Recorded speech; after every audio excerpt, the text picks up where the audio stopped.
Messi যেন শত্রুপক্ষেরও গোপন প্রিয়জন, যেন দল যার যার, মেসি সবার। তর্কের খাতিরে হয়তো মেসিকে সেরা না মানতেই পারে, কিন্তু গোপনে হলেও মেসির খেলা উপভোগ করা কি আদর্শ ফুটবল প্রেমীর বৈশিষ্ট্য নয়? আর্জেন্টিনাকে তো বিশ্ব চ্যাম্পিয়ন করেছে, এবারে ব্রাজিলের হয়ে হেক্সা জিততে মাঠে নামবেন তিনি। মিশন হেক্সা যেন ব্রাজিলের জন্য এক কাল জিতবে জিতবে করে পরাজয়ের হেক্সা পূরণ হতে চলল।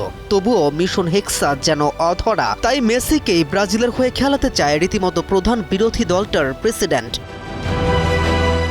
তর্কের খাতিরে মেসিকে হেয় করার চেষ্টা করলেও মেসি যে গ্রেটেস্ট অফ অল টাইম লজ্জা ভুলে ধীরে ধীরে স্বীকার করছে 5 বারের বিশ্ব চ্যাম্পিয়ন দলটা। স্বীকার না করে উপায় আছে?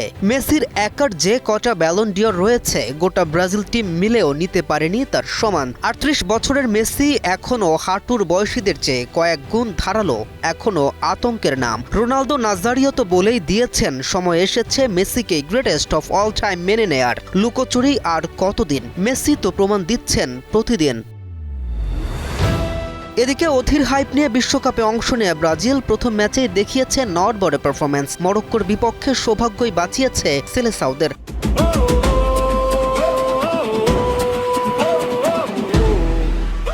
নতুবা 1-1 ড্রয়ের পরিবর্তে বেশ কখানা গোল হজম করতেও হতে পারত দলটাকে, যা ম্যাচ শেষে অকপটে স্বীকার করেছে ব্রাজিলের খেলোয়াড়েরা।